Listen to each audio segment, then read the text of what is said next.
Hello दोस्तों, मैं नीरज राय पुनः आपको संविधान पढ़ाने के लिए उपस्थित हुआ हूं। पिछली क्लास में दोस्तों हम लोगों ने संविधान सभा के विषय में थोड़ी ऐतिहासिकता को जानने का प्रयास किया, क्रिप्स मिशन तक। अब आते हैं मूल विषय पर। आपको पीछे भी पढ़ा चुके हैं, एक बार थोड़ा सा बताते हैं, इसके बाद मूल विषय पे आगे बढ़ते हैं। जिस संविधान सभा ने भारत के संविधान का निर्माण किया उसका गठन कैबिनेट मिशन के तहत किया गया, और वहीं से अब आगे बढ़ेंगे। और ये बहुत महत्वपूर्ण चैप्टर है, यहां से बहुत ज्यादा प्रश्न पूछे जाते हैं, तो आपका ध्यान यहां पे होना चाहिए और हम लोग आगे बढ़ते हैं। ठीक है दोस्तों, कैबिनेट मिशन के तहत कहा गया कि एक संविधान सभा होगी जो भारत के संविधान का निर्माण करेगी। यह स्पष्ट बात हो गई कि एक संविधान सभा होगी जो भारत के संविधान का निर्माण करेगी, इतनी बात स्पष्ट हो गई। और कहा गया कि इस संविधान सभा में ब्रिटिश प्रांत और देशी रियासत के सदस्य शामिल होंगे। दूसरी बात कह दी गई कि इस संविधान सभा में ब्रिटिश प्रांत और देशी रियासत के सदस्य शामिल होंगे। ठीक है, आपको पिछले क्लास में बताया मैं कि 1857 की क्रांति के बाद 1858 का एक अधिनियम आया, जिसके द्वारा ब्रिटेन की सरकार यह निर्णय करती है कि आज के बाद से भारतीय राज्यों को जो हड़पने की नीति थी रियासतों को, उसे अब त्याग किया जाता है। ठीक है, लेकिन जिन क्षेत्रों को ब्रिटिश सरकार ने पहले हड़प रखा था उनको मिलाकर के ब्रिटिश प्रांत बनाए गए, 11 ब्रिटिश प्रांत थे, और देशी रियासत जो छूट गई थी उन्हें छोड़ दिया गया, तो 562 देशी रियासतें छूट गई। ठीक है, तो अब भारत में दो परंपराएं चलने लगी। एक को कहा जाता था ब्रिटिश प्रांत, जिस पर अंग्रेजों का पूर्ण रूप से अधिकार हो गया था, और एक जिन्हें रियासतों को छोड़ दिया गया था हड़पने से, उनको देशी रियासत कहा जाता था। तो ये दोनों भारत के धड़ थे। तो कहा गया कि जो संविधान सभा बनेगी उसमें ब्रिटिश प्रांत और देशी रियासत दोनों के मेंबर शामिल होंगे। ठीक है, और कहा गया कि संविधान सभा का जो एक सदस्य होगा वो 10 लाख की जनसंख्या का प्रतिनिधित्व करेगा। संविधान सभा का दोस्तों जो एक मेंबर होगा वो कितने लाख की जनसंख्या पे होगा? 10 लाख की जनसंख्या का प्रतिनिधित्व करेगा। बहुत बार यह प्रश्न पूछा गया है कि संविधान सभा का सदस्य कितनी लाख की जनसंख्या का प्रतिनिधित्व करता था, तो आपका उत्तर होगा 10 लाख। ठीक है, तो कहा गया कि संविधान सभा के जो मेंबर हैं वो ब्रिटिश प्रांत से और देशी रियासत दोनों से लिए जाएंगे। अब इन दोनों से कैसे लिए जाएंगे इसका निर्धारण किया गया कि जो ब्रिटिश प्रांत के मेंबर हैं ये चुनाव द्वारा तय किए जाएंगे। कैसे? चुनाव द्वारा। तो अब विचार किया गया कि चुनाव क्या प्रत्यक्ष हो या अप्रत्यक्ष हो। अगर वयस्क मताधिकार प्रत्यक्ष रूप से हो जाता तो इसमें समय बहुत ज्यादा लगता, तो निर्णय किया गया कि चुनाव अप्रत्यक्ष हो जाए। कैसा हो जाए? अप्रत्यक्ष। ठीक है, तो ब्रिटिश प्रांत के जो सदस्य थे उनको चुनाव द्वारा, और चुनाव कैसा होगा? अप्रत्यक्ष, यह निर्णय किया गया। और देशी रियासत के जो सदस्य थे उनको कहा गया कि एक परामर्श समिति बनेगी और ये इनको तय करेगी। ठीक है, मतलब एक समझौता समिति बनेगी और ये तय करेगी कि देशी रियासत के कौन कौन से सदस्य शामिल होंगे। ठीक, तो ब्रिटिश प्रांत और देशी रियासत दोनों के सदस्यों को मिलाकर के एक संविधान सभा बनेगी जो भारत के संविधान का निर्माण करेगी। ब्रिटिश प्रांत के सदस्यों को चुनाव द्वारा लिया जाएगा। यह चुनाव कैसा होगा? इनडायरेक्ट, अप्रत्यक्ष रूप से होगा। ठीक है, चुनाव की पद्धति क्या होगी? वही जो राष्ट्रपति के चुनाव की पद्धति होती है, एकल संक्रमणीय मत प्रणाली और समानुपातित प्रतिनिधित्व के द्वारा। ठीक है, ये आगे राष्ट्रपति के चुनाव में हम लोग पढ़ेंगे। तो ये हो गई पहली बात कि संविधान सभा में ब्रिटिश प्रांत और देशी रियासत के सदस्य शामिल होंगे। ये जो संविधान सभा के मेंबर होंगे वे कितनी लाख की जनसंख्या पे होंगे? 10 लाख की। ठीक है, ब्रिटिश प्रांत के सदस्य कैसे लिए जाएंगे? चुनाव के द्वारा। यह चुनाव होगा कैसा? अप्रत्यक्ष होगा। और देशी रियासत के सदस्य कैसे आएंगे? एक परामर्श समिति बनेगी, वो इनको तय करेगी। इतनी बात हो गई दोस्तों। अब आगे बढ़ते हैं।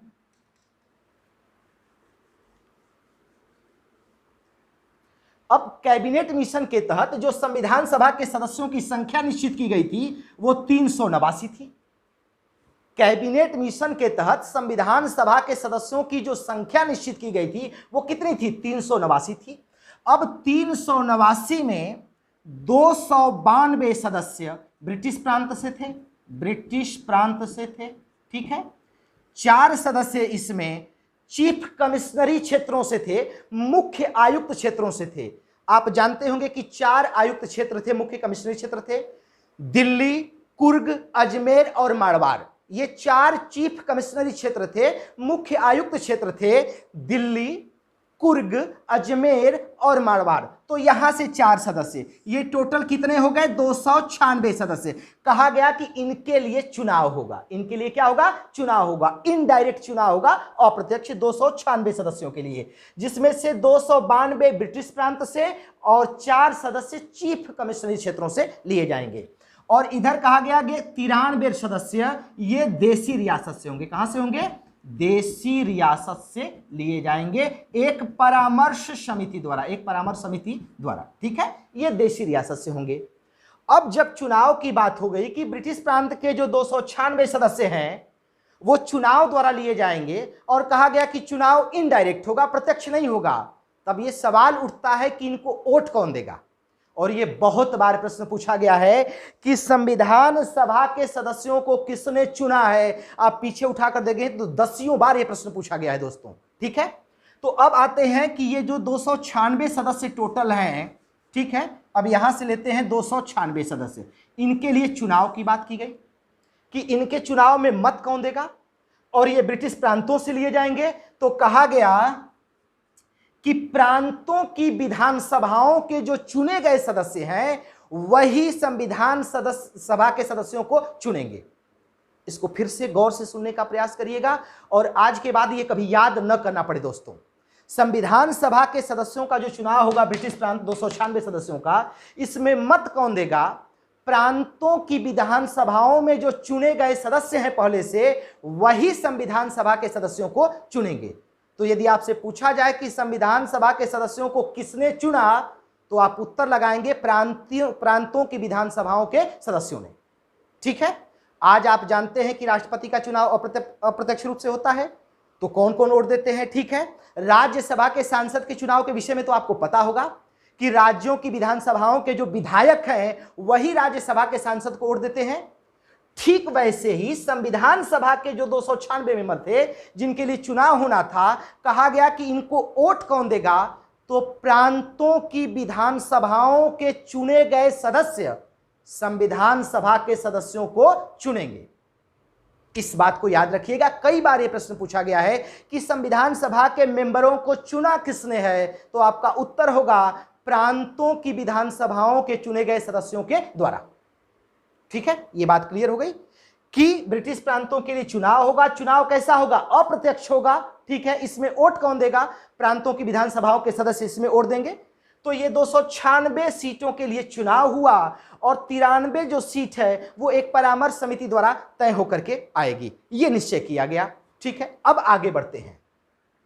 अब इसमें 2 बातें आप जान लीजिएगा संविधान सभा के विषय में। ठीक है, संविधान सभा का जुलाई अगस्त में चुनाव हुआ, जुलाई अगस्त में चुनाव हुआ। ठीक है, जुलाई अगस्त में चुनाव हुआ। इधर साफ थोड़ा सा लिख देते हैं, संविधान सभा का जुलाई अगस्त में चुनाव हुआ। ठीक है दोस्तों, ये जो चुनाव हुआ संविधान सभा के लिए 296 सीटों के लिए, 296 सीटों के लिए, इसमें से कांग्रेस को 208 सीटें मिल गई दोस्तों। 296 सीटों के लिए जो संविधान सभा का चुनाव हुआ, इसमें कांग्रेस को 208 सीट मिल गई और मुस्लिम लीग को इसमें 73 सीट मिली और अन्य 15 जैसे निर्दलीय या छोटी जो पार्टियां थी वो 15 सीटें पाई। संविधान सभा में 208 सीट कांग्रेस पा गई, 73 सीट मुस्लिम लीग पा गई और 15 अन्य लोग पाए। ठीक है, चुनाव समाप्त हुआ। अब इसमें मुस्लिम लीग की स्थिति कांग्रेस की अपेक्षा कमजोर पड़ गई क्योंकि मात्र 73 सीट है और ये 208 सीट है। तो संविधान सभा में वर्चस्व किसका हो जाएगा? कांग्रेस का। इसीलिए जब संविधान सभा की पहली बैठक हुई तो मुस्लिम लीग उसमें शामिल नहीं हुई। ठीक है दोस्तों, तो जुलाई अगस्त में संविधान सभा का चुनाव हुआ। कितनी सीटों के लिए अगर पूछ दे तो 296 सीटों के लिए। संविधान सभा के कुल मेंबर कितने थे दोस्तों? 389 सदस्य थे, लेकिन चूंकि इसमें 296 सीटों के लिए चुनाव हुआ और 93 जो सदस्य थे देसी रियासत, इनको एक परामर्श समिति द्वारा तय किया गया। यह बात स्पष्ट हो गई। अब बढ़ते हैं आगे। तो जब चुनाव हुआ तो 208 सीट कांग्रेस पाई, 73 सीट मुस्लिम लीग पाई और 15 सीटें अन्य निर्दल या छोटी पार्टियां मिलकर के 15 सीटें पाई। तो ये मिला देंगे तो 289 सीट हो जाएगी। ठीक है, अब चुनाव के बाद आगे बढ़ते हैं प्रक्रिया में।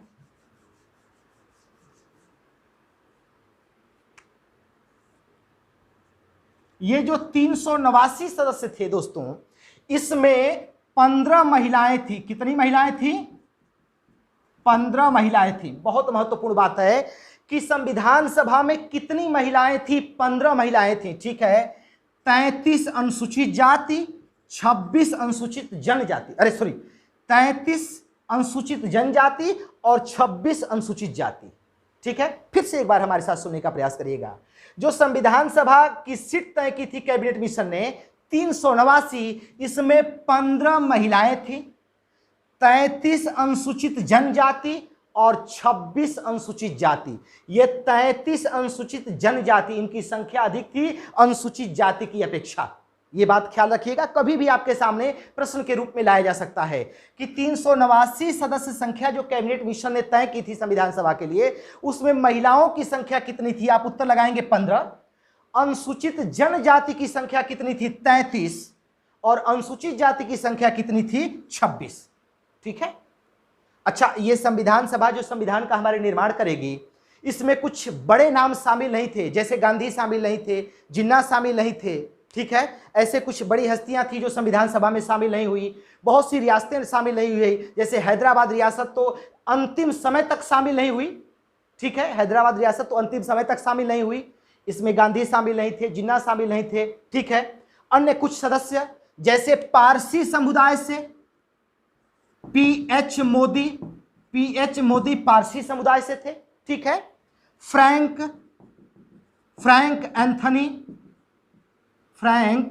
एंथनी एंग्लो इंडियन थे। ठीक है, इस संविधान सभा में पीएच मोदी पारसी समुदाय से थे और फ्रैंक एंथनी एंग्लो इंडियन थे। ये सारी चीजें हैं, कभी भी किसी प्रश्न में आ सकती हैं कि कौन एंग्लो इंडियन था, तो फ्रैंक एंथनी जो थे वो एंग्लो इंडियन थे। पीएच मोदी संविधान सभा में किससे थे? पारसी समुदाय से थे। ठीक है दोस्तों, अब दोस्तों थोड़ा सा और महत्वपूर्ण बात है, उसे जानने का प्रयास करते हैं। अंबेडकर जी का जो चुनाव हुआ संविधान सभा के लिए, वो कहां से हुआ था? पूर्वी बंगाल से हुआ था। लेकिन विभाजन के बाद पूर्वी बंगाल किसके हिस्से में चला गया? पाकिस्तान के हिस्से में, और वर्तमान समय में वही बांग्लादेश के नाम से जाना जाता है। ठीक है, तो जब विभाजन हुआ तो पूर्वी बंगाल पाकिस्तान के हिस्से में चला गया और अंबेडकर जी को संविधान सभा में शामिल करना अनिवार्य था। तो क्या किया गया कि बंबई के पुणे सीट से एमके जयकर ने अपनी सीट को छोड़ दिया और वहीं से दोबारा अंबेडकर निर्वाचित हुए। दोबारा कहां से निर्वाचित हुए? बंबई की पुणे सीट से संविधान सभा के लिए अंबेडकर जी दोबारा निर्वाचित हुए। ठीक है, तो ये थोड़ी सी बातें हो गई। अब इसमें कुछ और महत्वपूर्ण बात जानने का प्रयास करते हैं संविधान सभा के विषय में। ठीक है दोस्तों, विभाजन के बाद जब हमारा देश विभाजित हो गया, इसके बाद संविधान सभा के सदस्यों की जो संख्या है वो घटकर कितना हो गई? 299 हो गई। विभाजन के बाद संविधान सभा के सदस्यों की संख्या घटकर के 299 हो गई। ठीक है, इसमें 229 सदस्य जो थे वो ब्रिटिश प्रांत से थे और 70 सदस्य देशी रियासत से थे। ठीक है दोस्तों, विभाजन के बाद, विभाजन से पहले 389 थी सदस्य संख्या और विभाजन के बाद सदस्य संख्या 299 हो गई। स्वतंत्र भारत में जो संविधान सभा बनी उसकी जो सदस्य संख्या कितनी थी? 299 थी। एक बात आप जान लीजिएगा, बहुत ही महत्वपूर्ण, विभाजन के बाद पश्चिमी बंगाल और पूर्वी पंजाब का दोबारा चुनाव हुआ। विभाजन के बाद पश्चिमी बंगाल और पूर्वी पंजाब का दोबारा चुनाव हुआ और चुनाव होने के बाद परिणाम स्वरूप 299 सीट हो गई संविधान सभा की। ठीक है, और स्वतंत्रता के बाद, विभाजन के बाद इसकी पहली बैठक 31 अक्टूबर 1947 को होती है। 31 अक्टूबर 1947 को होती है। ठीक है, यहां लिख देते हैं, आपको दिखेगा 31 अक्टूबर 1947 को। ठीक है, जब भारत का विभाजन हो गया तो पश्चिमी बंगाल और पूर्वी पंजाब के लिए फिर निर्वाचन हुआ और ये सदस्य संख्या 299 हुई। ठीक है, और संविधान सभा की पुनः जब 31 अक्टूबर 1947 को बैठक होती है तो सदस्य संख्या कितनी नियत हो जाती है? 299। तो पूछा जाए कि विभाजन के बाद संविधान सभा के सदस्यों की संख्या कितनी बची, तो आप उत्तर लगाएंगे 299। इसमें ब्रिटिश प्रांत के कितने सदस्य थे, 229, और देशी रियासत के कितने थे, 70। ठीक है। किन क्षेत्रों के लिए दोबारा निर्वाचन हुआ, तो पूर्वी पंजाब और पश्चिम बंगाल के लिए दोबारा निर्वाचन हुआ। यह बात क्लियर हो गई। अब आगे बढ़ते हैं इसमें अन्य चीज जानने के लिए।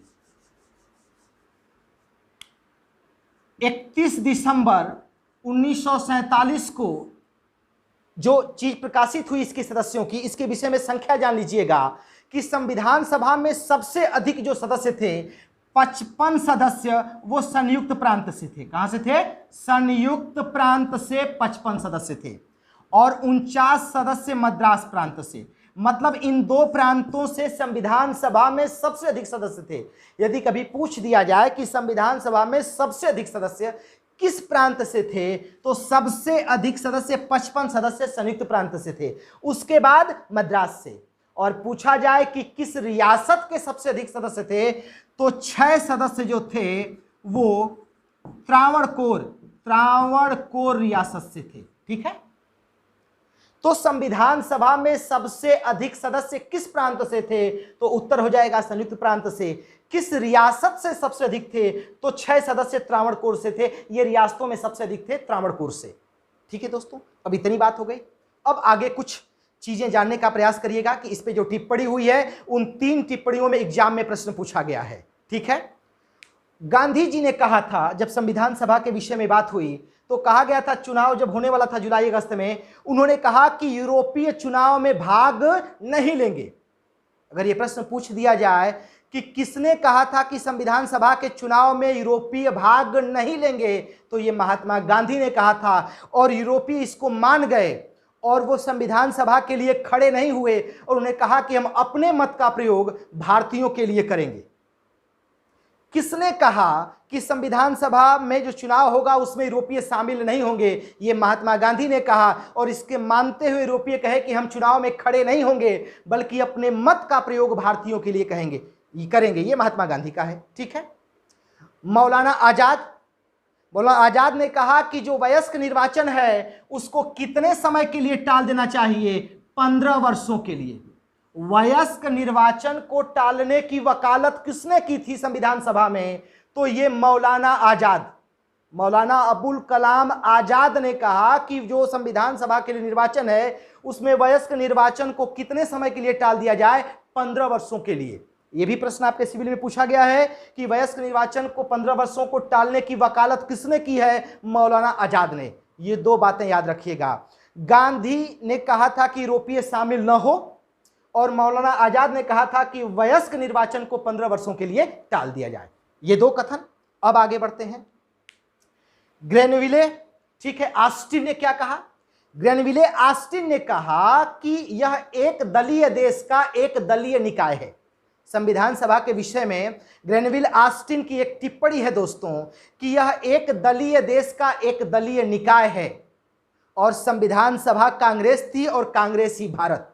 यह कथन पूछा गया है कि किसने कहा है कि संविधान सभा कांग्रेस थी और कांग्रेसी भारत, यह ऑस्टिन का कथन है। ठीक है। ऑस्टिन ने कहा दोस्तों कि यह एक दलीय देश का एक दलीय निकाय है, और संविधान सभा कांग्रेस थी और कांग्रेसी भारत, यह ऑस्टिन का कथन है। यह एग्जाम में पूछा गया भी कथन है। तीसरा हो गया। ठीक है। जो ब्रिटेन के प्रधानमंत्री भूतपूर्व थे चर्चिल, उन्होंने क्या कहा कि यह जो संविधान सभा है यह केवल एक ही समुदाय का प्रतिनिधित्व करती है। विंस्टन चर्चिल जो भूतपूर्व ब्रिटेन के प्रधानमंत्री थे, उन्होंने संविधान सभा के विषय में टिप्पणी की कि यह केवल एक ही समुदाय का प्रतिनिधित्व करती है। यह चर्चिल की टिप्पणी है इस पे। ठीक है। लॉर्ड विस्काउंट ने कहा कि संविधान सभा जो थी वो हिंदुओं का निकाय थी। ठीक है। लॉर्ड विस्काउंट ने कहा कि संविधान सभा किसकी निकाय थी, हिंदुओं की निकाय थी। यह याद रखिएगा। इसमें से 3 कथन पूछे जा चुके हैं, अन्य कथन कभी भी पूछे जा सकते हैं। ठीक है। फिर से एक बार पीछे से चलते हैं। गांधी के सुझाव पर संविधान सभा के निर्वाचन से यूरोपियों को बाहर रखा गया। उन्होंने स्वीकार कर लिया कि हम चुनाव नहीं लड़ेंगे और अपने मत का प्रयोग भारतीयों के लिए करेंगे। ठीक है। मौलाना आजाद ने कहा कि वयस्क निर्वाचन को संविधान सभा के लिए 15 वर्ष के लिए टाल देना चाहिए। ये दो बातें। ऑस्टिन ने कहा कि संविधान सभा एक दलीय देश का एक दलीय निकाय है और संविधान सभा कांग्रेस है और कांग्रेसी भारत है। ठीक है, यह ऑस्टिन का कथन है। ब्रिटेन के भूतपूर्व प्रधानमंत्री मिस्टर चर्चिल ने कहा कि यह केवल एक ही समुदाय का प्रतिनिधित्व करती है। संविधान सभा जो भारत की है यह केवल एक ही समुदाय का प्रतिनिधित्व करती है। लॉर्ड विस्काउंट ने कहा कि यह एक हिंदुओं का निकाय है और आइवर जेनिक्स ने कहा कि संविधान सभा जो भारत के संविधान निर्माता थे वो अल्पसंख्यकों की भावनाओं और उनके महत्व को कम आंका। यह भी एग्जाम में पूछा गया है। ठीक है, कि किसने कहा है कि संविधान निर्माताओं ने अल्पसंख्यकों के महत्व और उनकी भावनाओं को कम करके आंका? आइवर जेनिक्स ने। ठीक है, तो संविधान सभा के विषय में आइवर जेनिक्स की एक टिप्पणी है कि संविधान निर्माताओं ने अल्पसंख्यकों के महत्व और उनकी भावनाओं को कम करके आंका। यह चीज इस पे टिप्पणी हो गई संविधान सभा के विषय में। अब दोस्तों आगे बढ़ते हैं। यह संविधान सभा का गठन हो गया और स्वतंत्रता के पहले और बाद ये दोनों बातें हो गई, सीटें क्लियर हो गई। अब आते हैं इसकी बैठक पर, संविधान सभा की।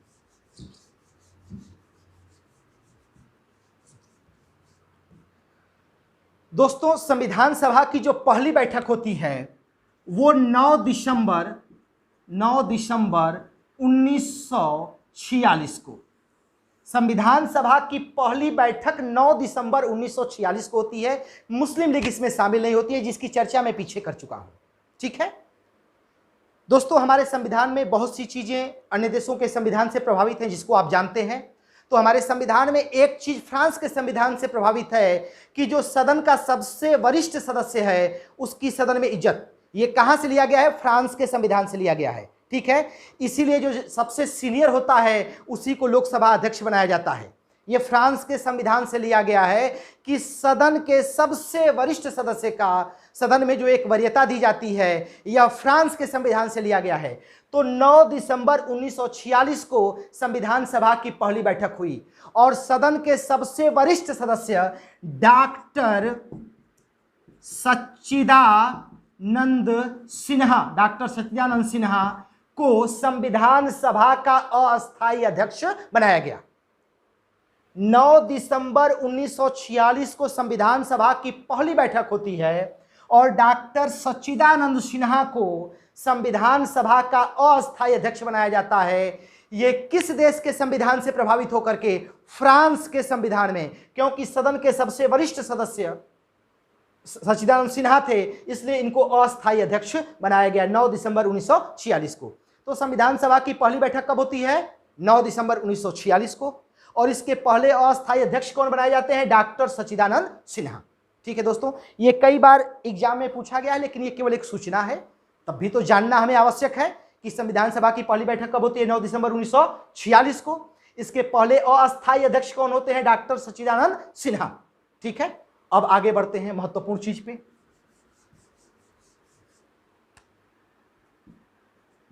अच्छा देखिए, एक ही बात पे कितनी बार एग्जाम में प्रश्न पूछा गया है। दोस्तों 2 साल से मैं प्रश्नों के ऊपर ये देखता हूं कि किस एग्जाम में किस प्रकार के प्रश्न पूछे गए हैं। इसी चैप्टर से सिविल में कैसे प्रश्न पूछे जाते हैं, एसएससी सीजीएल में कैसे पूछे जाते हैं, बैंकिंग में कैसे पूछे जाते हैं। ठीक है, ये मेरा शौक कहिए या जो भी कहिए।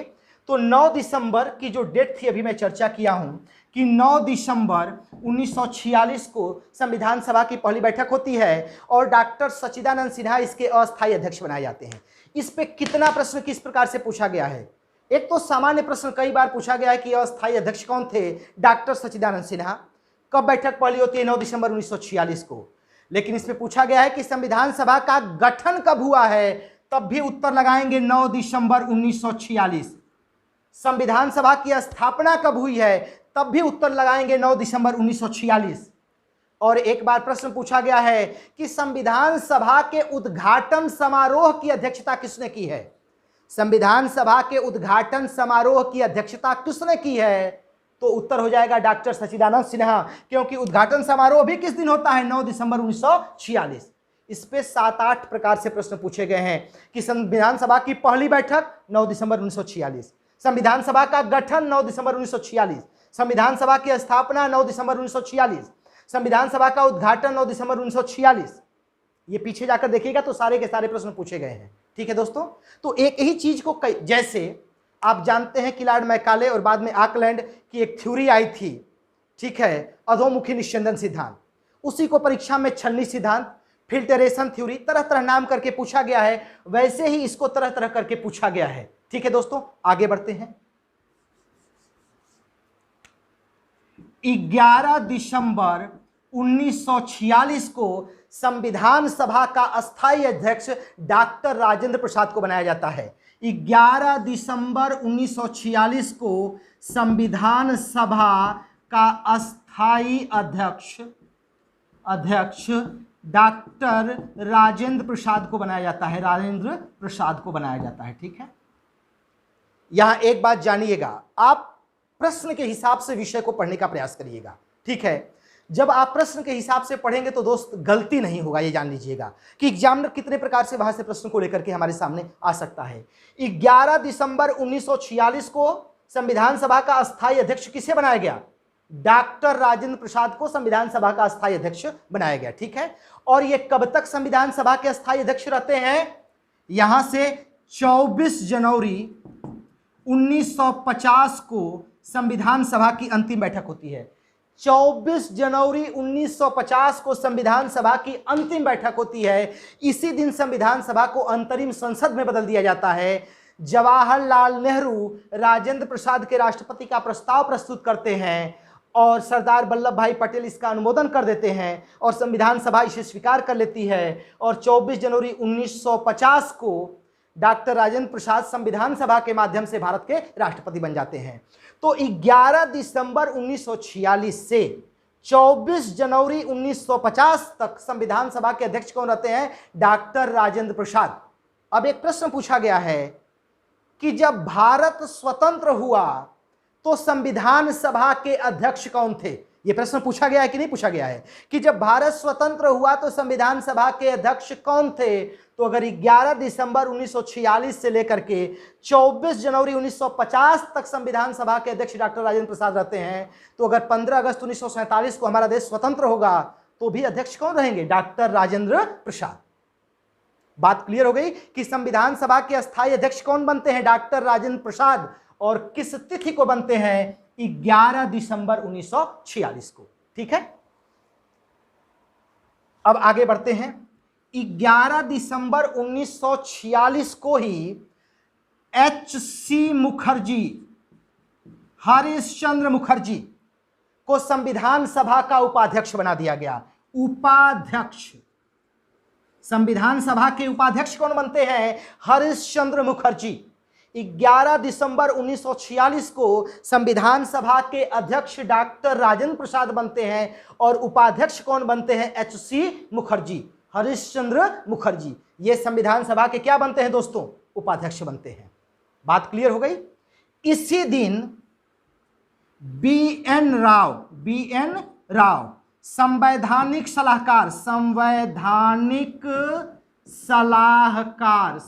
सलाहकार या राजनीतिक सलाहकार, ठीक है, संविधान सभा के संवैधानिक सलाहकार कौन बनते हैं? B.N. Rao, वेनेगल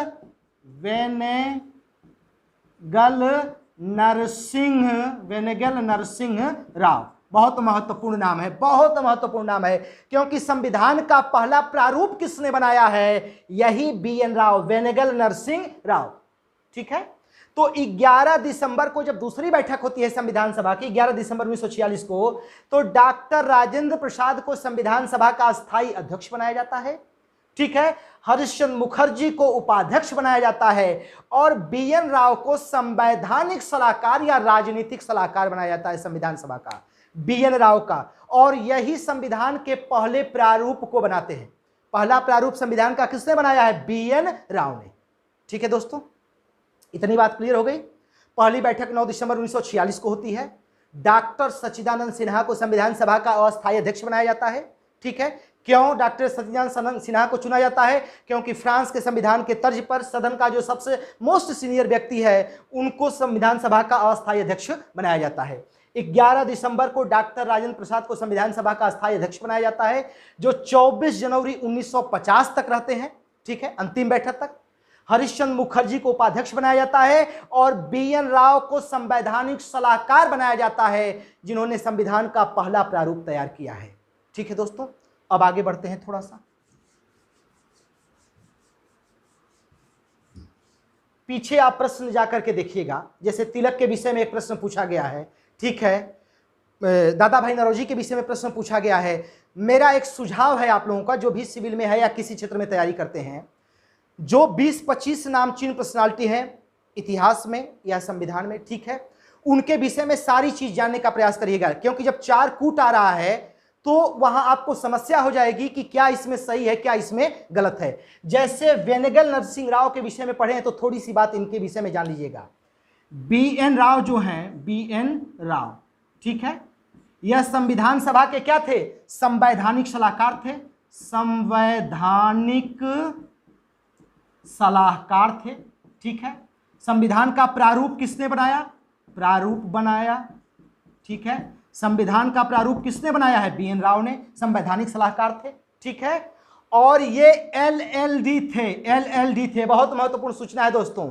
BN Rao LLD थे, ठीक है। आप जानते हैं LLB bachelor of law, LLM master of law और LLD डॉक्टरेट ऑफ लॉ, दो ही लोग थे, BN राव और डॉक्टर भीमराव अंबेडकर, ये दोनों लोग LLD थे, डॉक्टर ऑफ लॉ, ठीक है। BN राव जो संवैधानिक सलाहकार थे, ये डॉक्टर ऑफ लॉ थे, ठीक है। एक बात ये हो गई, और दूसरी बात जान लीजिएगा कि जो अंतर्राष्ट्रीय न्यायालय है हेग में, नीदरलैंड के हेग में जो अंतर्राष्ट्रीय न्यायालय है, उसमें भारत के पहले नियुक्त होने वाले न्यायाधीश कौन है? वही BN राव हैं, ठीक है, बेनेगल नरसिंह राव। अभी किसी परीक्षा में पूछा गया है, जब दलवीर भंडारी नियुक्त हुए कि ये चौथे नंबर के हैं, ठीक है, तो पहले नियुक्त होने वाले, पहले जो अंतर्राष्ट्रीय न्यायालय नीदरलैंड के हेग में है, भारत के नियुक्त होने वाले पहले न्यायाधीश कौन हैं? तो वेनेगल नरसिंह राव हैं। ये LLD भी थे, डॉक्टरेट ऑफ लॉ थे, ये भी थे, और डॉक्टर भीमराव अंबेडकर भी LLD थे, ठीक है। तो ये बात क्लियर हो गई। अब जान लेते हैं कि कितने लोग इस अंतर्राष्ट्रीय न्यायालय में भारत से नियुक्त हुए हैं। तो एक तो BN राव हो गए, दूसरे गोपाल स्वरूप पाठक, गोपाल स्वरूप पाठक ये दूसरे व्यक्ति हैं, ठीक है। तीसरे व्यक्ति हैं डॉक्टर नागेंद्र सिंह, नागेंद्र सिंह, डॉक्टर नागेंद्र सिंह, ठीक है। और चौथे हैं दलबीर भंडारी, दलबीर भंडारी, ठीक है। अभी तक अंतर्राष्ट्रीय न्यायालय में भारत के 4 न्यायाधीश नियुक्त हुए हैं। सबसे पहले BN राव हैं, ठीक है, दूसरे गोपाल स्वरूप पाठक हैं, तीसरे डॉक्टर नागेंद्र सिंह हैं, और चौथे दलबीर भंडारी हैं। ये दूसरे कार्यकाल के लिए चुने गए हैं लगातार, समझिए, दलबीर भंडारी ये 2 कार्यकाल के लिए हो गए हैं, पहले भी थे और दूसरे कार्यकाल के लिए भी चुने गए हैं दलबीर भंडारी, ये जान लीजिएगा।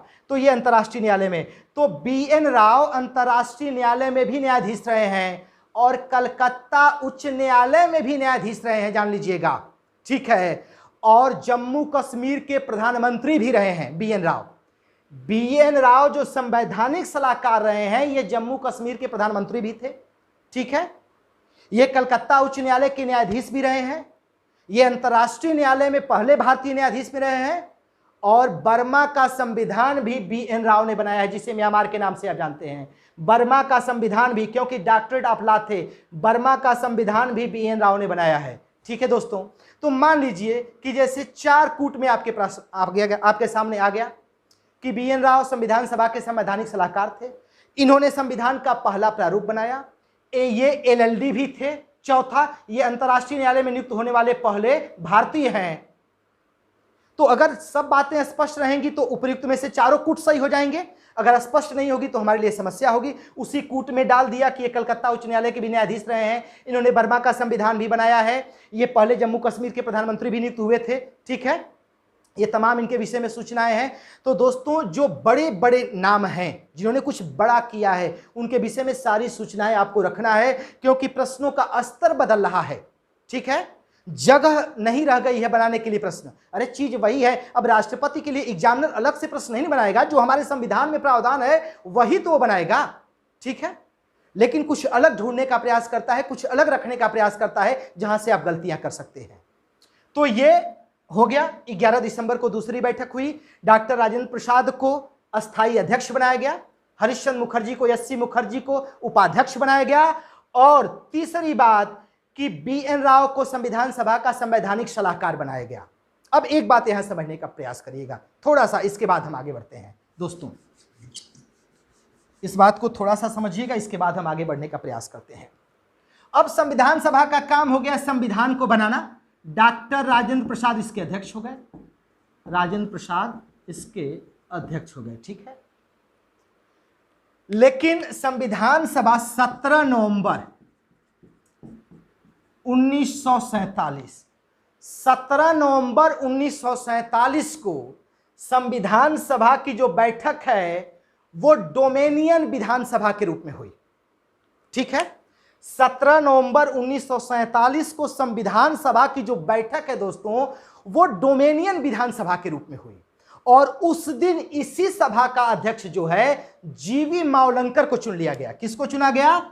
जीवी मावलंकर को चुना गया, जीवी मावलंकर को चुना गया। अब यह संविधान सभा पैरेलल दो काम करने लगी। कहा गया कि जब संविधान निर्माण के लिए संविधान सभा बैठक करेगी तो डॉक्टर राजेंद्र प्रसाद इसकी अध्यक्षता करेंगे, और यही संविधान सभा जब बतौर विधायिका के रूप में बैठेगी तब इसकी अध्यक्षता जीवी मावलंकर करेंगे। तो डोमेनियन विधानसभा के रूप में पहली बैठक इसी संविधान सभा की 17 नवंबर 1947 को हुई, और जीवी मावलंकर इसके अध्यक्ष चुने गए। तो जीवी मावलंकर कब इसकी अध्यक्षता करेंगे? जब यह बतौर किसके तौर में काम करेगी? विधायिका के लिए, मतलब विधान बनाने के लिए जब काम करेगी। और जब संविधान निर्माण के लिए काम करेगी तब इसकी अध्यक्षता कौन करेंगे? डॉक्टर राजेंद्र प्रसाद करेंगे। ठीक है दोस्तों, ये बात समझ में आ गई कि पैरेलल दो लोग अध्यक्ष हो गए। कब? जब संविधान सभा संविधान निर्माण के लिए काम करेगी तो डॉक्टर राजेंद्र प्रसाद, और जब संविधान सभा विधायिका के लिए काम करेगी तो इसी के अध्यक्ष जीवी मावलंकर हो जाएंगे। चलिए आगे बढ़ते हैं।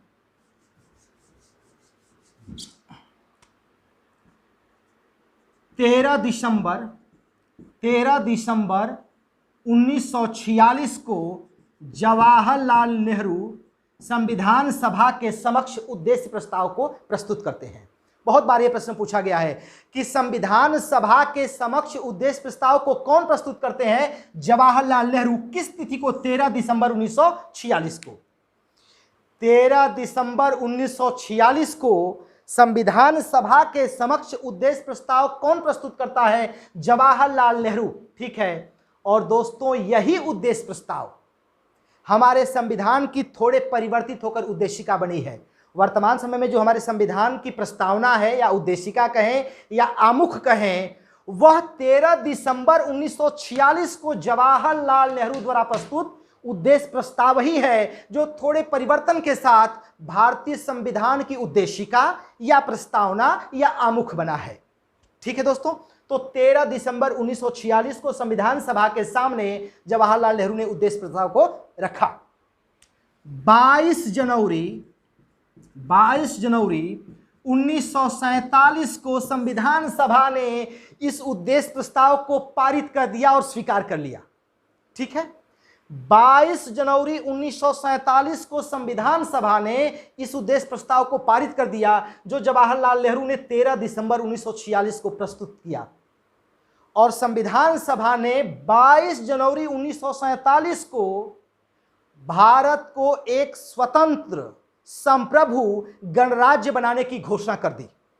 22 जनवरी 1947 को संविधान सभा ने उद्देश्य प्रस्ताव को स्वीकार करते हुए भारत को एक स्वतंत्र संप्रभु गणराज्य बनाने की घोषणा कर दी। ठीक है, और दूसरी प्रतिज्ञा भारत को एक संविधान देने की कर दी। ये दो बातें बहुत महत्वपूर्ण है। ठीक है, 22 जनवरी 1947 को संविधान सभा ने भारत को एक स्वतंत्र संप्रभु, ठीक है, गणराज्य घोषित कर दिया, और भारत को एक संविधान देने का निर्णय किया। यह यूपी पीसीएस के एग्जाम में पूछा गया प्रश्न है कि संविधान सभा ने भारत को एक संविधान देने का निर्णय कब किया है? तो उत्तर हो जाएगा 22 जनवरी 1947। ठीक है, अब शब्दों का थोड़ा सा फर्क समझने का प्रयास करिएगा। संविधान सभा भारत को कब एक स्वतंत्र संप्रभु गणराज्य घोषित करती है? 22 जनवरी 1947 को। लेकिन भारत कब एक स्वतंत्र संप्रभु गणराज्य बनता है? तो उत्तर हो जाएगा 26 जनवरी 1950 को। जब हमारा संविधान लागू होता है उसी दिन भारत एक संप्रभु गणराज्य बनता है। यह भी प्रश्न पूछा गया है कि भारत कब एक संप्रभु गणराज्य बनता है? 26 जनवरी 1950 को। अब दोस्तों आगे प्रारूप समिति से बहुत महत्वपूर्ण समिति है, ठीक है। एक पार्ट में यह हो जाएगा, दूसरे पार्ट में यदि मेरा वीडियो आपको अच्छा लगता है तो इसे लाइक करें, सब्सक्राइब करें और शेयर करें।